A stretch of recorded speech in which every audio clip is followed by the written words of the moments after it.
Welcome back to another episode of Timeless Truths. Whether you've been walking this journey with us or just tuning in for the first time, I'm grateful you're here.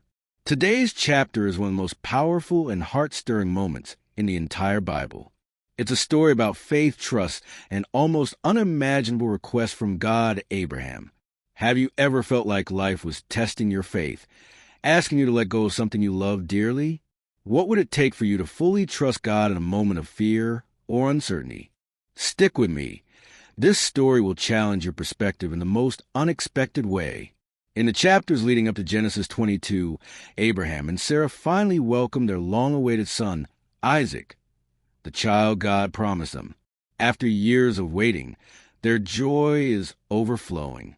But now, God is about to test Abraham in a way that feels impossible. He asks Abraham to sacrifice Isaac. This chapter is about more than a test. It's about obedience, surrender, and trust in the face of the unthinkable.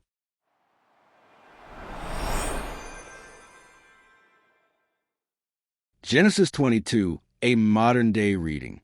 Sometime later, God tested Abraham. He called out to him, and Abraham replied, "Here I am." God said, "Take your son, your only son, Isaac, the one you love, and go to the land of Moriah. Offer him as a burnt offering on one of the mountains I will show you." Early the next morning, Abraham got up, saddled his donkey, and took two of his servants along with Isaac. He cut wood for the offering and set out for the place God had told him about. On the third day, Abraham looked up and saw the mountain in the distance. He said to his servants, "Stay here with the donkey. Isaac and I will go over there to worship, and then we'll come back to you." Abraham placed the wood on Isaac's shoulders. He carried the fire and the knife himself, and the two of them walked on together. As they climbed, Isaac spoke up, "Father?" "Yes, my son. We have the fire and the wood, but where's the lamb for the sacrifice?" Abraham replied, "God will provide the lamb, my son." And they continued walking together. When they reached the place God had shown him, Abraham built an altar and arranged the wood. Then he tied up Isaac and laid him on top of the wood. Abraham reached out his hand and took the knife to sacrifice the son. But at that very moment, the angel of the Lord called out from heaven, "Abraham, Abraham." "Here I am," he replied. The angel said, "Do not lay a hand on the boy. Do not harm him in any way. Now I know that you truly fear God. You were willing to give up your only son for me." Abraham looked up and saw a ram caught by its horns in a nearby bush. He took the ram and offered it as a burnt offering instead of his son. Abraham named the place "The Lord Will Provide," in Hebrew, Yahweh Yire. And to this day, people still say, "On the mountain of the Lord it will be provided." Then the angel of the Lord called to Abraham again from heaven, "Because you have done this, because you didn't hold back your son, your only son, I swear by myself that I will bless you greatly. Your descendants will be as countless as the stars in the sky and the sand on the seashore. They will conquer their enemies. And through your family line, all nations on earth will be blessed, because you obeyed me." Then Abraham returned to his servants, and they went back together to Beersheba, where Abraham stayed for a while. Not long after, Abraham received word that his brother Ner had children. His wife Milcah had given birth to Uzi, Buz, Kemuel, ancestor of Aram, Kest, Hazo, Pildash, Jidlaph, and Bethuel. Bethuel became the father of Rebekah, who would later become Isaac's wife. Nahor also had children through his concubine Reumah, Tebah, Gaham, Tahash, and Makkah.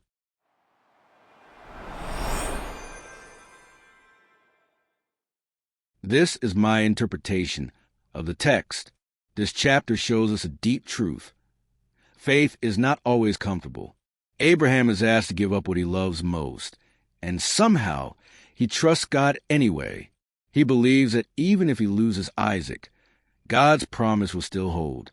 This kind of faith doesn't come easily.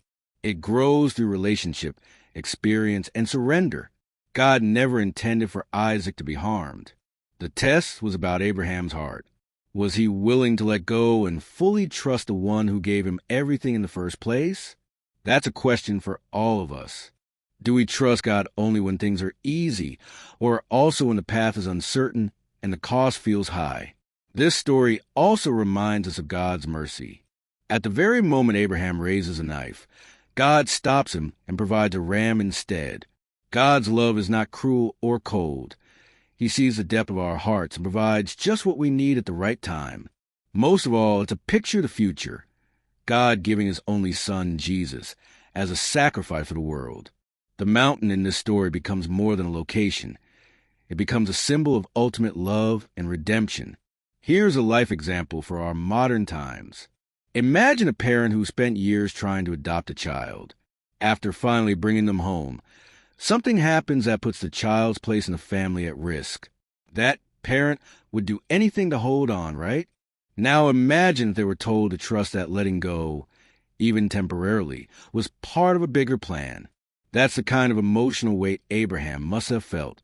In our lives, we often cling tightly to what we love, relationships, careers, security. But sometimes God asks us to hold those things with open hands. When we trust him enough to let go, we open the door for him to work in ways we never imagined. It's not about loss. It's about faith, obedience, and the blessings that come from trust. This is a call to action for all of us. Let this story remind us that faith is more than believing.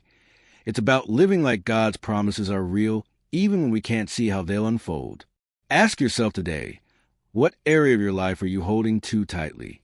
What's something God might be asking you to surrender? Not to take it from you, but to bless you through your trust. This week, take one bold step of faith. Maybe the prayer of surrender, a decision to trust God's plan over your own, or offering forgiveness even when it's hard. God honors a heart that says, "Here I am." If this story spoke to you today, like this video. Subscribe to stay grounded in faith-centered content, and comment below what you trust in God with right now.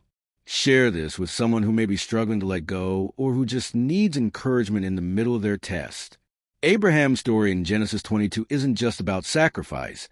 It's about faith, obedience, and a quiet confidence that God will provide, even when we don't understand how.